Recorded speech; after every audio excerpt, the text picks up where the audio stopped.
नमस्कार, मैं अंजना और आप देख रहे हैं द बिहार 24। आइए नजर डालते हैं इस वक्त की बड़ी खबर पर। बिहार सिपाही बहाली विज्ञापन संख्या 1/2023 में 1,95,000 अभ्यर्थी परीक्षा में शामिल हुए थे, जिसमें से 1,87,000 अभ्यर्थी का शारीरिक परीक्षा के लिए चयन हुआ।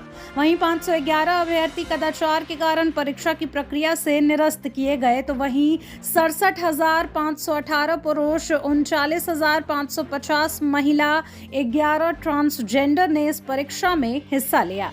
आपको बता दें कि आगामी 9 दिसंबर 2024 से शारीरिक परीक्षा शुरू होगी, जो 10 मार्च 2025 तक चलेगी। गर्दनीबाग हाई स्कूल में शारीरिक परीक्षा आयोजित की जाएगी। सुबह 7 बजे से शारीरिक परीक्षा शुरू होगी। पुरुष और महिला की अलग अलग डेट में शारीरिक परीक्षा का इंतजाम किया गया है, जिसमें 1600 पुरुष, 1400 महिला को एक दिन में बुलाया जाएगा। छुट्टी के दिन परीक्षा नहीं होगी। एक अति आवश्यक बात, किसी भी तरह का नशा का सेवन, गर्भवती नहीं होने का घोषणा पत्र समर्पित करना अनिवार्य होगा।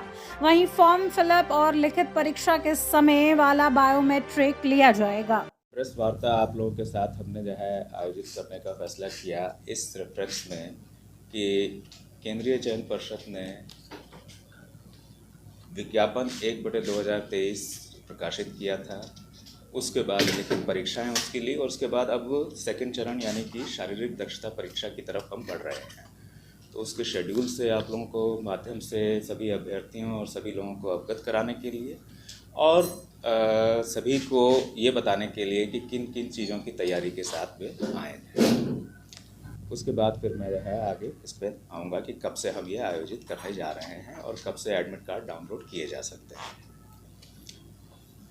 आप जानते हैं कि विज्ञापन 1/2023 जून 2023 में प्रकाशित हुआ था और फिर इसमें 17,87,720 अभ्यर्थियों ने आवेदन दिए थे। आवेदन ज़्यादा थे, लेकिन वैध आवेदन जो पाए गए पूरी तरह से पूर्ण ये इतने थे जो है।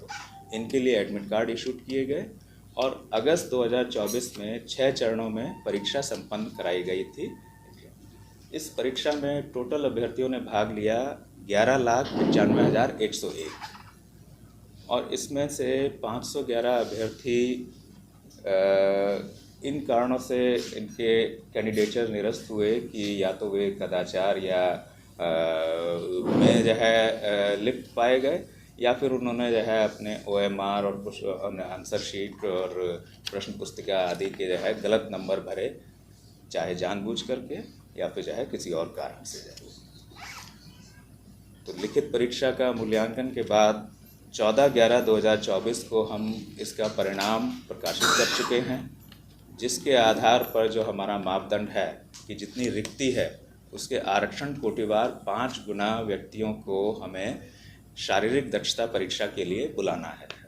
तो इसके तहत हमने 1,07,079 अभ्यर्थियों को चयनित किया है शारीरिक दक्षता परीक्षा के लिए। इसमें पुरुष अभ्यर्थियों की संख्या 67,518 है और महिला अभ्यर्थियों की संख्या 39,550 है और इसमें ट्रांसजेंडर्स की संख्या 11 है। इन सभी में जो 1,07,079 हैं, इनमें 485 गृहरक्षक अभ्यर्थी और 433 स्वतंत्रता सेनानी के आश्रित भी शामिल हैं। ये सभी सूचनाएं हमारी जो पिछली सूचना प्रकाशित हुई उसमें भी शामिल हैं। अब इन अभ्यर्थियों की शारीरिक दक्षता परीक्षा हम 9 दिसंबर 2024 से प्रारंभ करेंगे और ये 10 मार्च 2025 तक चलेगी, यानी 3 माह की अवधि के लगभग, बल्कि उससे थोड़ा ज़्यादा ही समय तक ये परीक्षाएं चलती रहेंगी। और ये परीक्षा हम आयोजित करेंगे शहीद राजेंद्र प्रसाद सिंह राजकीय उच्च विद्यालय गर्दनीबाग में। प्रातः 7 बजे से ये प्रारंभ होगी और शारीरिक परीक्षा और उसके बाद फिर दस्तावेज सत्यापन के साथ ही ये समापन होगा उसके लिए। तो शारीरिक परीक्षा के साथ साथ ही अभ्यर्थियों के दस्तावेज सत्यापन का काम भी किया जाएगा। इसके लिए अलग से उन्हें कोई समय नहीं दिया जाएगा और ना ही कोई अलग डेट होगी। पैट के कार्यक्रम की सूचना हमारी वेबसाइट पर प्रकाशित की गई है और जिसे अभी आज के दोपहर के 12 बजे से अभ्यर्थी अपने एडमिट कार्ड डाउनलोड करना प्रारंभ कर सकते हैं। यानी आज 21/11/2024 के 12 बजे मध्याह्न से। उसको जो है कर सकते हैं। ये परीक्षा वरीय पुलिस पदाधिकारियों के पर्यवेक्षण में परिषद के द्वारा संपन्न की जाएगी इसमें, और इसके लिए पुलिस मुख्यालय द्वारा आवश्यक संख्या में वरीय पदाधिकारियों, पुरुष एवं महिला सभी मिला करके हमारे लिए डेप्यूट किए जाएंगे। पुरुष अभ्यर्थियों और महिला अभ्यर्थियों की परीक्षाएं अलग अलग दिन आयोजित की जाएंगी। ऐसा नहीं है कि एक दिन में दोनों को बुलाया जाएगा। एक दिन में पुरुष रहेंगे और पुरुषों की जब संपन्न हो जाएगी उसके बाद महिलाओं को हम बुलाएंगे। एक दिन में पुरुष अभ्यर्थियों को बुलाए जाने वालों की संख्या 1600 रहेगी और महिलाओं की संख्या 1400 रहेगी। तो 1600 पुरुष अभ्यर्थियों को एक दिन में हम बुलाएंगे, महिला अभ्यर्थियों की संख्या 1400 रहेगी।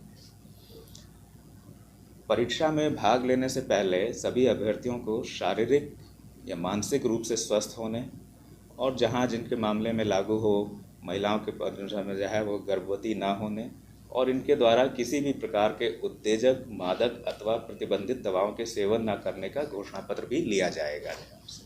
तो इन्हें ये घोषणा पत्र सभी अभ्यर्थियों को समर्पित करना होगा वहाँ पर।